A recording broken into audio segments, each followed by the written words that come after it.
Hello, my lovelies.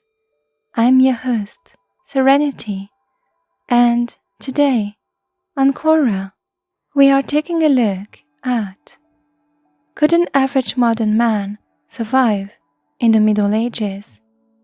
Frank Duncan answered, maybe. The odds for continued survival are questionable. Here are some of the things you would find.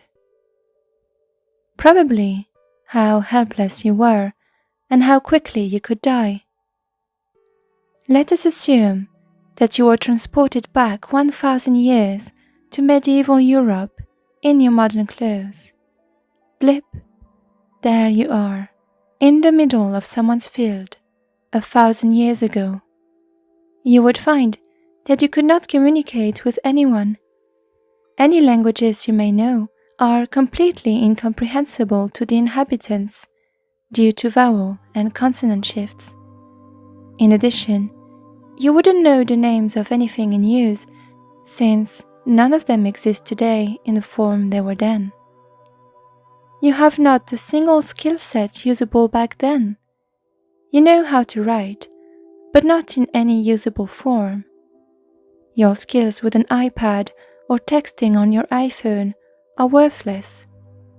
In fact, were you so foolish as to have an iPad or iPhone, they would undoubtedly kill you for being a witch or warlock, as the case may be.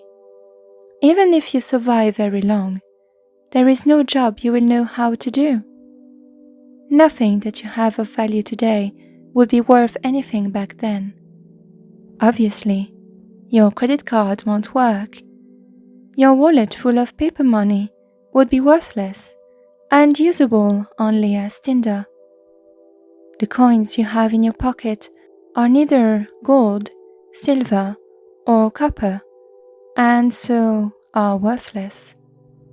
If you have a gold wedding band, now that would be very valuable, but there would be suspicion as to how a peasant got hold of gold when most peasants seldom even had copper.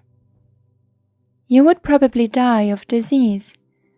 You are probably immunized against tetanus, which is great, but your intestines are not adapted to the local bacteria. Most people today know not to drink local water, but only bottled water, since the local water can make you sick.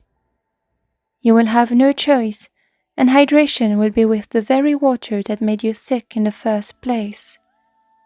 You will probably not be immune to smallpox, diphtheria, cholera, typhoid fever, TB, pneumonia, measles, mumps, yellow fever, malaria, typhus, meningitis, whooping cough, dysentery, or polio.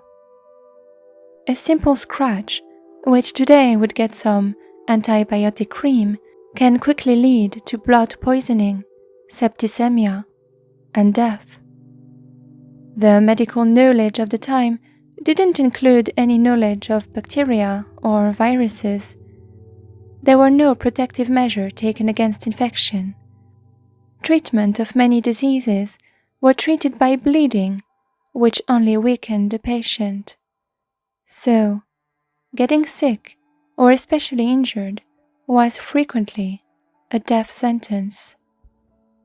A blister from a poorly fitted shoe could give you an infection, blood poisoning, and death. The good news is that Alzheimer's and dementia will not be a problem for you, since you will be dead before their onset. And lucky you, Black Plague won't arrive in Europe for another 350 years. Since you won't live that long, there's another sickness you don't have to worry about. Why you are isn't in a country that you have heard of. Virtually every country in Europe didn't even exist back then, and the people didn't regard themselves as French or German, but the serf or master of someone. Even the terminology of what they are is not going to be understandable in modern terms. Food was generally very scarce, unless you were rich, and you most definitely are not. There were no soup kitchens or a safety net for people like there is today. They probably wouldn't have left you to starve most of the time, but if there had been a war in the area you landed, and wars and raiding were everyday occurrences, you might be in serious trouble. Starvation was a not uncommon way to die for the poor, and you are very poor. You would not be under anyone's protection. Finding an unarmed stranger wandering around the fields, being unable to communicate, could lead you to being stripped naked and left to die, or simply killed and stripped. You do not have the skills to survive in an area with little law for strangers. Nobody is going to miss you, and nobody cares what you want or think. The people have incredible memories though, since they couldn't read or write since there was no paper. Your memory skills are negligible compared to theirs. If you are a smoker, get over it real fast, like right now. Imagine what the locals would think if they saw a stranger walking around their field with smoke coming out of his nose and mouth. The devil incarnate. Kill, kill, kill. There is virtually no metal at all for the peasants. Even their hoes and plows are made of wood. Their clothes are very coarse cloth with very little style.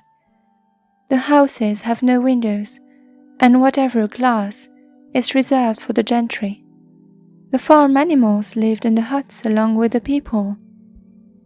Everyone believed in God and was a Catholic. Grace was said over every meal. The priest came around to have dinner at different people's houses and to give blessings. He was a respected member of the family. How up-to-date are you with medieval Catholic worship? Might want to brush up real quick before you get hung or burned for being a heretic. Your ability to travel will be severely limited. Even heavily traveled roads are simply places in the dirt where the grass has been worn away, mud when it rains and dust when it doesn't. There are a few Roman roads still in service, but they are not properly maintained. Hygiene was very primitive at best, having no concept or knowledge of bacteria or viruses. Their cleanliness left something a whole lot to be desired. How shall I delicately phrase this? The stench of most people, places, and things led to the invention of the nosegay, a bunch of flowers held under the nose to try to cover the fragrance of unwashed bodies. Bathing was done for the feet and hands, but the rest of the body was left for a monthly wipe down, if then, and this was long before the invention of TP. Royalty bathed more often, but soap wouldn't be invented for another few hundred years. The poors lived with their animals on reed-covered floors that were very seldom changed, so the odor inside the houses was, shall we say, overwhelming. If you have delicate sensibilities, well, get over it. Time travel is definitely not for you.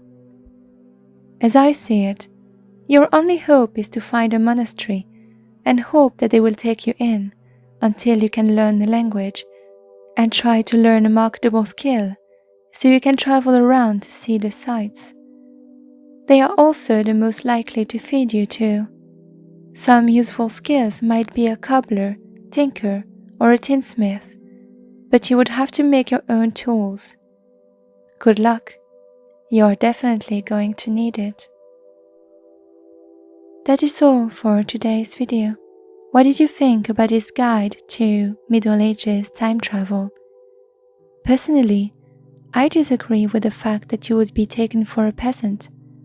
Most people nowadays have very soft hands as compared to peasants in the Middle Ages. As a result, people would assume that you are of noble birth. So, I personally believe that your best bet is to pretend to be noble-born and to have been attacked by bandits, and that you are so traumatized by the event that you can't talk. What do you think? Let me know. I will see you in the next video. Have a good day or a good night.